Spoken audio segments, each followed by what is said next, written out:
mga mi, yan. So tinuturuan niyo ba ang inyong mga anak na mag-share sa ibang tao? At the same time, natuturuan niyo rin ba sila na alamin ang limitation hanggang kailan sila magbibigay? Natuturuan niyo ba na mag-say no sa ibang taong humihingi ng tulong sa kanila? So, importante po iyon na maituro pareho, sharing at saka saying no when it is needed. Okay, bakit ko sinabi to? Kasi habang bata pa lang sila, turuan na natin sila na alamin ang limitation hanggang kailan sila pwedeng magbigay. Hindi sa pagdadamot ang saying no to others, but then it is a way of valuing yourself. Magtira ka para sa sarili mo. Importante po yun. Kasi pag nakasanayan mo yun, na-manage mo yun, na marunong kang tumanggi, mag-say no sa ibang tao kapag naaabuso ka na, eventually pag nagkapamilya ka, ipa-prioritize mo yung need ng family mo.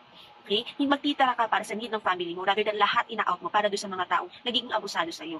So, ayun po ang ibig ko sabihin. So, importante natuturuan natin ang kids na mag-share at the same time, know their limitation and saying no when it is needed. Yun lamang po. Sana po may natutunan po kayo sa ating video for today. Thank you!